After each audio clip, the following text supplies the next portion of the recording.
Assalamualaikum warahmatullahi wabarakatuh. Perkenalkan, nama saya Naura Ditya Pradipta, NPM 1901-2010-283. Di sini saya akan menjelaskan bisnis internasional tentang teori klasik. Berikut adalah hal yang akan kita pelajari, yaitu perdagangan internasional, merkantilisme, inti pemikiran merkantilisme, contoh kasus merkantilisme, teori klasik Adam Smith, dan teori klasik David Ricardo. Yang pertama, kita harus mengetahui apa sih perdagangan internasional itu. Perdagangan internasional atau international trade adalah kegiatan transaksi dagang antara satu negara dengan negara lain, baik mengenai barang ataupun jasa-jasa, dan dilakukan melewati batas daerah suatu negara. Nah, di dalamnya terdapat yang namanya teori perdagangan internasional. Kira-kira apa aja sih dalam teori perdagangan internasional itu? Dan apa teori perdagangan internasional itu? Nah, teori perdagangan internasional adalah teori-teori yang mencoba memahami alasan setiap negara melakukan perdagangan atau pertukaran dengan negara-negara lain. Pertama, kita akan mempelajari tentang merkantilisme.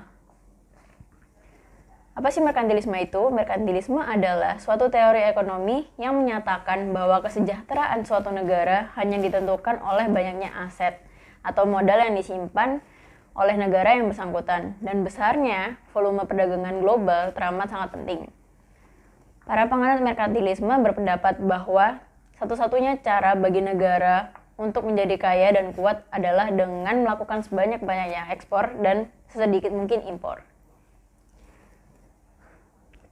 Aset ekonomi dari merkantilisme atau modal negara dapat digambarkan secara dengan nyata, yaitu jumlah kapital atau mineral berharga, terutama emas maupun komoditas lainnya. Ajaran merkantilisme ini dominan sekali diajarkan di seluruh sekolah Eropa pada awal periode modern, dari abad ke-16 sampai ke-18, era di mana kesadaran bernegara sudah mulai timbul. Inti pemikiran merkantilisme. Yang pertama, ada emas dan perak khususnya merupakan bentuk kekayaan yang paling banyak disukai. Oleh karena itu, mereka melarang ekspor logam mulia.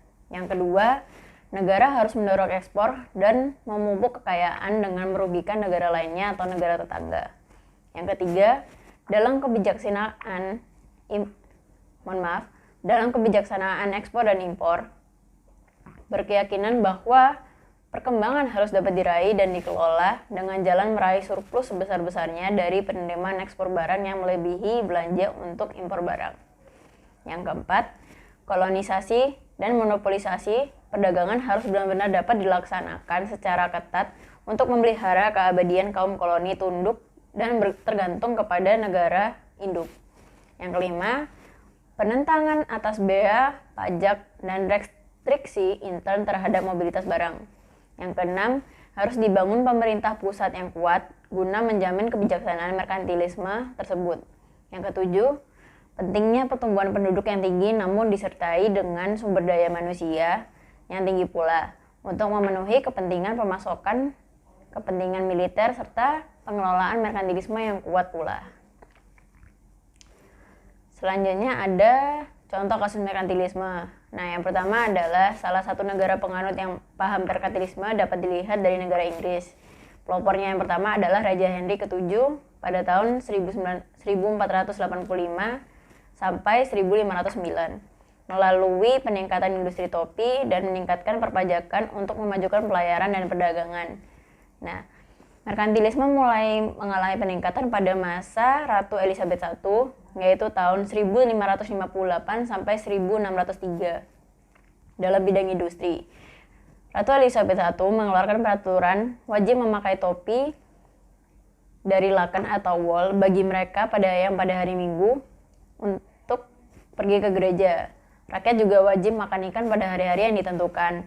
Dengan peraturan tersebut, maka produksi nasional akan memperoleh pasaran di Inggris.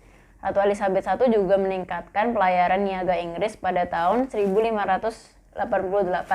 Terjadi perang armada di Selat Kanal Besar antara armada gabungan Inggris dan Belanda melawan Spanyol, dan Inggris menang.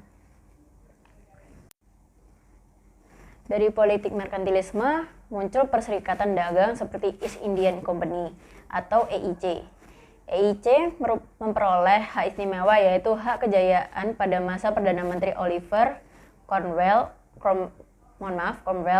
yang mengeluarkan Act of Navigation 1660, yaitu peraturan tentang pelayaran dengan tujuan melindungi perdagangan Inggris dari negara-negara saingannya.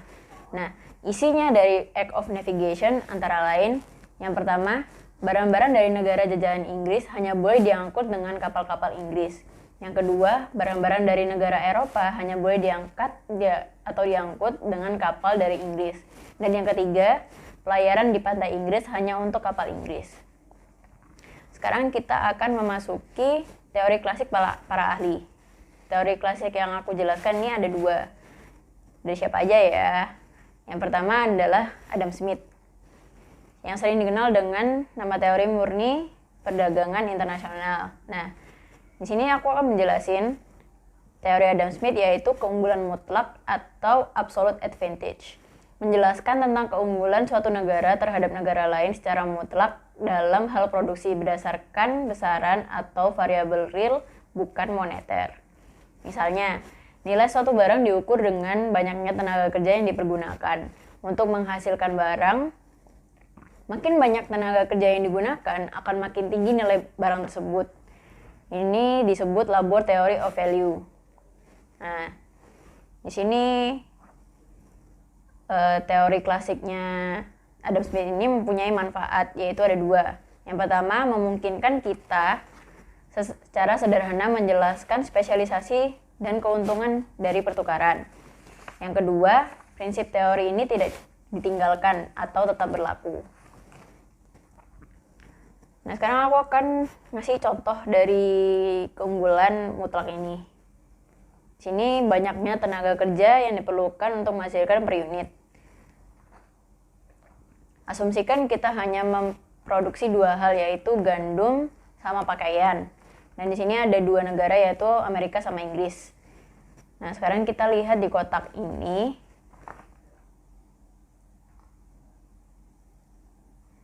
Di sini Amerika lebih efisien dalam memproduksi gandum, sedangkan Inggris dalam produksi pakaian. 1 unit gandum diperlukan 10 unit kerja di Inggris, sedangkan Amerika hanya 8. Dan untuk 1 unit pakaian di Amerika memerlukan 4 unit tenaga kerja, sedangkan di Inggris hanya 2 unit. Dengan keadaan ini, dapat dikatakan bahwa Amerika memiliki absolute advantage pada produksi gandum, dan Inggris memiliki absolute effective atau absolute advantage pada produksi pakaian. Mengapa dikatakan absolute advantage? Karena masing-masing negara ini menghasilkan satu macam barang dengan biaya secara absolut lebih rendah daripada negara lain. Yang kedua, di sini ada teori klasik dari David Ricardo. Nah, yaitu teori keunggulan komparatif atau comparative advantage. Apa sih keunggulan komparatif itu? Teori keunggulan komparatif diperkenalkan oleh David Ricardo, yaitu tahun 1971 kalau nggak salah, yang menyatakan bahwa perdagangan internasional dapat terjadi walaupun suatu negara tidak memiliki keunggulan absolut. Cukup dengan memiliki keunggulan komparatif pada harga untuk suatu komoditi yang relatif berbeda. Atau kita singkatnya aja, keunggulan komparatif itu terjadi ketika sebuah negara lebih unggul dalam dua macam produk yang dihasilkan dan dengan biaya tenaga kerja yang lebih murah dibandingkan dengan biaya tenaga kerja negara lain. Di sini contoh kasusnya.